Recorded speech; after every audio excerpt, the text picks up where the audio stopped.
My husband left the groceries on the floor for me to put up when I get home. I refused to touch them. We went grocery shopping together on Saturday morning. The usual stuff. Bread, milk, cans of soup, boxes of pasta, some chicken, vegetables. We filled 2 carts. After we loaded everything in the car, Greg dropped me at the nail salon on 3rd Street. My appointment was at 11. He said he'd go home and I could text him when I was done. I figured he'd put the groceries away. I mean, he was going straight home with all the food. It made sense. My nails took about an hour and a half. I got them painted dark red. When I texted Greg, he picked me up 20 minutes later. We drove home listening to the radio. Normal Saturday stuff. I walked in the door first. The grocery bags were sitting right there on the kitchen floor. All of them, still tied up. I counted 9 bags just sitting there in a pile. Why didn't you put the groceries away? I asked. Greg was taking his shoes off by the door. I put the cold stuff up. I looked at the bags again. These are still here. Yeah, the rest of it. I put away what needed to go in the fridge. I walked over and opened one bag. Cans of beans. Another bag had pasta boxes and rice. Another had bread and tortillas. So you put away like 4 items and left everything else? I was busy, he said. Busy doing what? You were home for almost 2 hours. He got that look on his face. The one where his jaw tightens. It's always something with you. I do stuff around here. I clean, I do dishes, but it's never enough. I'm just asking why you didn't finish putting away the groceries. Because I figured you'd do it when you got home. You always reorganize everything anyway. That's when it clicked. He left them for me on purpose.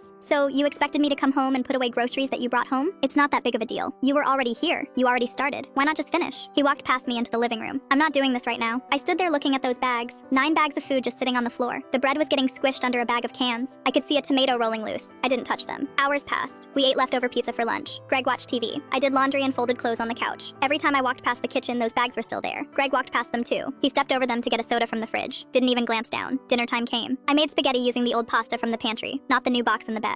Greg ate 2 plates. Didn't say anything about the groceries. After dinner, he actually got up and washed all the dishes. He scrubbed the pot, wiped down the counter, even took out the trash. Then he walked right past the grocery bags, stepped over them again, and went upstairs. I heard the bath running. I sat on the couch and stared at those bags. The bread was definitely squished now. One bag had tipped over and apples rolled out onto the floor. There were probably $300 worth of food sitting there. My phone buzzed. My sister Julie. Want to grab coffee tomorrow? I texted back. Can't. Dealing with grocery situation. What? Greg left all the groceries on the floor. Won't put them away. Just put them away yourself? No. You're really not going to? Nope. She sent back 3 laughing emojis. Then, this is going to get interesting. Greg came back downstairs in his pajamas, hair wet from the bath. He grabbed his phone charger from the kitchen, stepped right over the bags. One of them crinkled under his foot. He looked down at it, then kept walking. It was 10 at night. Those groceries had been sitting there for 11 hours. The chicken was definitely bad by now. The ice cream we bought was liquid in its container. I could see the bag sagging. Greg sat down next to me on the couch. You going to bed soon? Probably. You want to watch something? Sure. We watched half of some action movie. Neither of us mentioned the groceries, but I saw him glance toward the kitchen twice. The bags were visible from where we sat. You couldn't miss them. When the movie ended, Greg stood up. He stretched, yawned. I'm going to bed. Okay. He walked toward the stairs, then stopped, turned around. You're really not going to put those away? Nope. They're going to spoil. I know. That's just wasting money. You should have thought about that 11 hours ago. He stared at me. I stared back. Then he shook his head and went upstairs. I heard our bedroom door close. I stayed on the couch, looked at those bags sitting there in the dark kitchen, the apples on the floor, the sagging ice cream bag. Tomorrow was going to be interesting. Very interesting.